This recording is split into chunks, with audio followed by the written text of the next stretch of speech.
Boa noite, minha igreja. Graça e paz da parte do Senhor, amém? Vamos adorar ao Rei? Vamos ficar em pé. Se tiver alguém do seu lado, um abraço bem gostoso. Hoje é dia dos defuntos. Diga para quem está vivo do seu lado, Deus te abençoe. Não é? Que bom que você está vivo e adorando ao Senhor.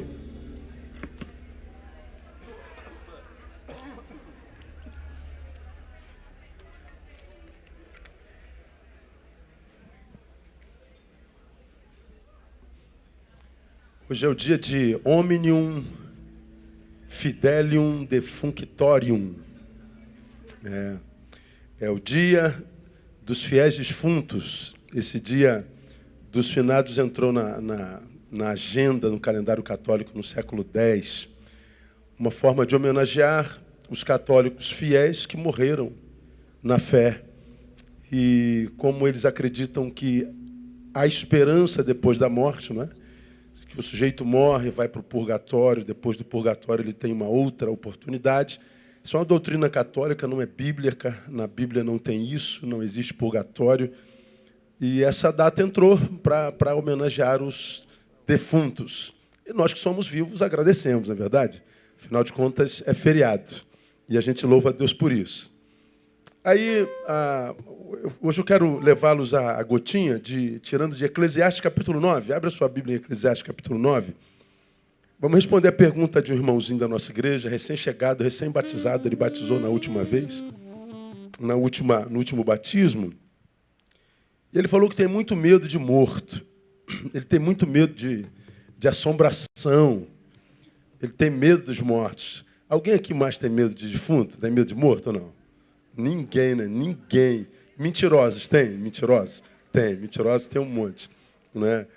Então, o que acontece com a gente? Né? Eu cheguei mais cedo, chego cedo na igreja, quarta-feira, e vi o cemitério de Jardim da Saudade lotado, um trânsito tremendo. E as pessoas fazendo homenagem aos seus mortos. Amor não morre, né? A gente perde gente amada e a gente continua amando, a gente ama a memória. A gente ama a história que não é apagada, está aqui. Ela está aqui em nós escrita e como se tivesse sido escrita hoje de manhã. Então o amor fica. O que não temos é o objeto amado. A gente então ama a história escrita, a memória. E isso é muito bom. Não sou contra homenagear a memória dos que trouxeram tantos significados e significantes para a nossa vida. Só não cremos como crê lá. Não é? Nós cremos na Bíblia Sagrada. E vamos ver o que a gente pode aprender com os mortos hoje, nós que estamos vivos. Leia aí, Eclesiastes 9, versículos 5 e 6. Está escrito assim, ó. Pois os vivos sabem que morrerão, mas os mortos não sabem coisa nenhuma, nem tampouco têm eles daí em diante recompensa, porque a sua memória ficou entregue ao esquecimento. Tanto o seu amor como o seu ódio e a sua inveja já pereceram. Nem tem eles, daí em diante, parte para sempre em coisa alguma do que se faz debaixo do sol. Aí o conselho do 7 diz, vai e come com alegria teu pão e bebe, ou seja, deixa os mortos para lá. Senta um pouquinho, vamos aprender um pouquinho aqui sobre os mortos, para a gente ficar sossegado. Não é raro nós vemos pessoas recém-chegadas à fé dizendo, pastor, eu vi a imagem do meu pai, eu vi a imagem da minha mãe, eu vi não sei quem. Isso é possível de fato, de verdade? Ou é um saber que está no inconsciente coletivo da humanidade desde sempre? O que a Bíblia fala sobre os mortos? E ela é clara, explícita e inquestionável quando fala sobre ele. Então a primeira coisa que a gente vê aqui em Eclesiastes capítulo 9 é, pois os vivos sabem que morrerão. Eu e você estamos vivos e a gente sabe que vai morrer. A gente não gosta desse assunto, a gente não pensa nesse assunto, a gente não quer saber desse assunto. Isso não é problema nosso, quando acontecer, aconteceu. A gente nem gosta de falar desse assunto, mas a gente sabe que a única certeza que a gente tem na vida é que a gente vai morrer. Não temos outra certeza senão de que nós vamos morrer. Mas os mortos não sabem coisa nenhuma. Então, quando alguém morreu tudo o que é nela, inclusive o saber. Não há memória depois que a gente desce à sepultura. A Bíblia diz que o corpo volta ao pó de onde veio e o espírito volta a Deus que o deu. Então a ideia de que, a ideia espírita, né, de que quando nós morremos, nós permanecemos por um tempo nesse mundo como energia. Então nossa memória, ela vaga como uma força abstrata. Não, isso não é cristão. A Bíblia não nos dá base para acreditar que haja nenhum tipo de saber ou memória depois da nossa morte. Então, morremos e quando morremos, morremos totalmente. Não fica um quê de nós vivo. Quando a gente passa por esse campo, os que não são, digamos assim, cristãos de verdade, dizem assim, pô, pastor, eu não concordo com isso, é um direito seu. Só que para o verdadeiro cristão não há concordo, não concordo. Para nós é o que diz a palavra. Então, hoje, há muita gente que se diz cristã, mas não é cristã, frequenta a igreja cristã, porque o cristão é aquele que crê na Bíblia como palavra de Deus e a vê como inquestionável. Eu acredito que exista um limbo, um purgatório, um direito seu, mas não tem na Bíblia. Para nós cristãos protestantes, a Bíblia é a única regra de fé e prática. Pastor, eu não sou contra... como eu te diria? Sei lá, a Bíblia diz uma coisa e a gente diz, eu não concordo com isso, eu acho que é aquilo. Bom, se você discorda da Bíblia e segue a tua opinião, você não pode dizer que é cristão. Você é um simpatizante, mas cristão não. O cristão é aquele que, sobretudo, pega a palavra de Deus como única regra de fé e prática e crê que ela é inerrante e que ela é a palavra de Deus. E a palavra de Deus, quando fala do assunto defunto, diz, o saber é zero. Não sabem absolutamente coisa alguma depois daqui. Então aquela ideia que a vovó diz assim, se você não me obedecer, ou você me fez mal quando eu morrer, eu vou vir puxar teu pé.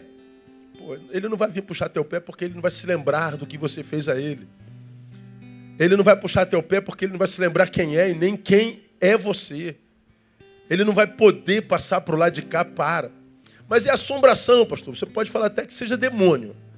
Mas assombração, não. De vida humana, não. A Bíblia diz que os mortos não sabem coisa nenhuma. Ou seja, ele é totalmente zerado. Ele morre de verdade. Segunda coisa que esse texto diz. Nem tampouco tem eles daí em diante recompensa. Ou seja, depois da morte não há recompensa. Isto é, não tem poder de realização ou trabalho. Ou seja, eu não tenho como voltar para trabalhar. Eu não tenho como voltar para me vingar. E nem tenho como, depois da morte, receber recompensa daquilo que eu fiz em vida. Não, eu decido a minha eternidade em vida. Já está certo. O caminho Jesus, o caminho longe de Jesus, o caminho em Jesus ou longe de Jesus, que é o caminho que me leva a Deus. E nem tão pouco eu posso ser recompensado depois que eu tenho a oportunidade, depois da morte. Tem uma outra chance depois que a gente partir desta, pastor, não, à luz da palavra não. Há quem acredite que depois da morte nós vamos ter uma outra oportunidade. Isso é um assunto para um mês de estudo bíblico, não é? Não é o caso de se tocar aqui. Os que creem nisso acreditam também que a vida não começou em Adão, que tem uma geração pré-adâmica, anterior a Eva e Adão. É outra história, não é? Então é outra. Um dia a gente fala sobre isso, ou o pastor Isaías fala sobre isso, né? Então a gente pode conversar. Mas à luz da palavra não há recompensa, não tem poder nem de realização e muito menos de mudar o seu destino. Morreu. Seu destino está feito. Ele já está julgado. Terceiro, não há registro de memória emocional. Diz o texto aqui, porque a sua memória ficou entregue ao esquecimento. Pergunta comum, pastor, quando a gente chegar no céu, eu vou rever minha mãe, ela vai se lembrar de mim? A memória no céu, a gente gostaria muito que houvesse, né? A primeira coisa que eu queria chegar lá em cima é encontrar meu pai e minha mãe, e dar um abração e falar assim, puxa, pai, que saudade. Eu acho que eu vivi uma vida que fez valer a pena o sacrifício de vocês na minha criação. Eu queria dizer que eu acho que eu honrei o nome dos Barretos enquanto lá em vida, viu, pai? Eu quero te agradecer por tudo, a saudade do meu pai. Mas vamos imaginar que seu pai e sua mãe sejam um homem e uma mulher de Deus.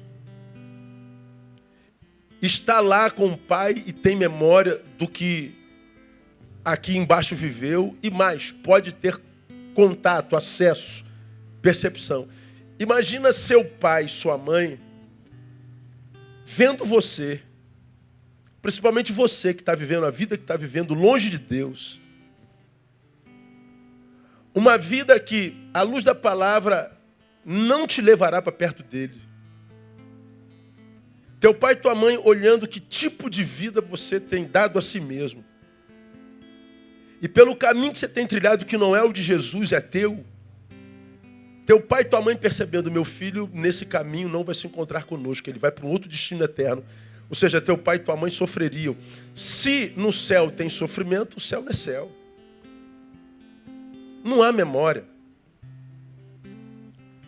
Se a gente fosse para o céu com memória, levando conosco, por exemplo, a mágoa que eu morri no momento que eu estava em litígio com aquele homem, com aquela mulher, e eu subo com essa mágoa. A memória está comigo, a percepção está comigo, o mal que ele me fez está comigo. Pelo amor de Deus, era ser lugar de sofrimento de novo. Então não há registro de memória nenhum, está apagado.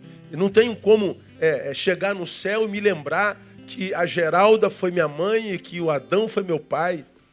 A Bíblia diz que no céu a gente nem se casa, nem se dá em casamento, nós somos assexuados. Não sei se Adão será Adão e Eva, ou Geralda será Eva, será Geralda. Não sei como é que será lá, mas não há memória. Nós estamos completamente livres dessa dimensão. Não há registro de memórias, principalmente emocional. 4. Não tem poder algum para interferir nas coisas dos vivos.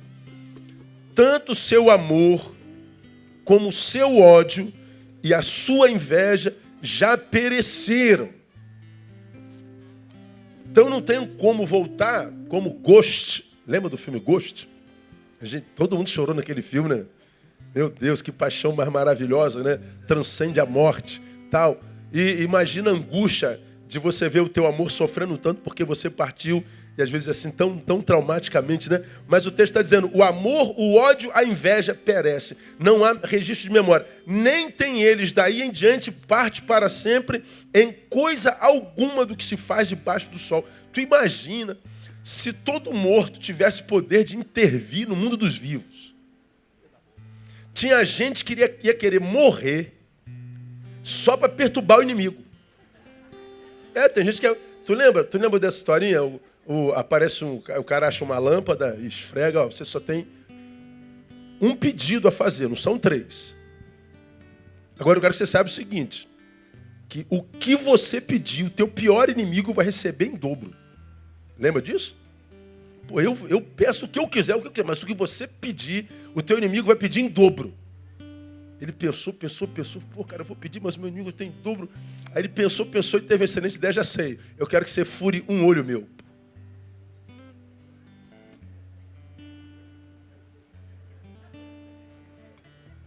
Tá mastigando, tá, irmão?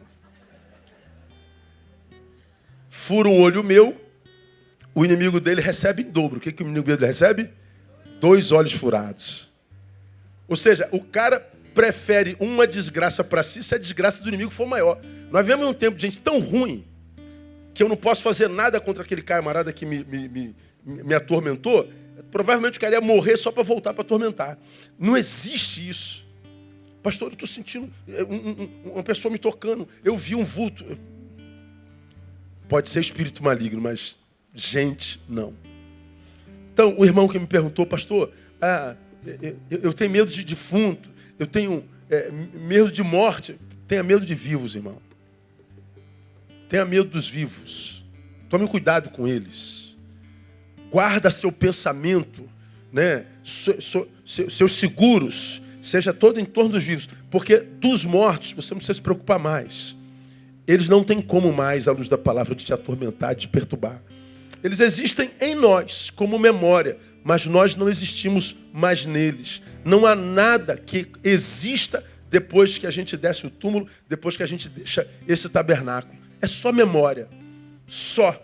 mas eles não têm mais poder nenhum, nem de recompensa, nem registro de memória emocional, nem tem poder de interferir em nada no mundo dos vivos, nada. Por isso que o autor do Eclesiastes depois diz: vai, come com alegria o teu pão, bebe o teu vinho com o coração contente, pois há muito que Deus se agrada das tuas obras. Então, deixa os mortos sepultarem os seus mortos e vá servir ao Deus vivo, porque você é vivo para adorar.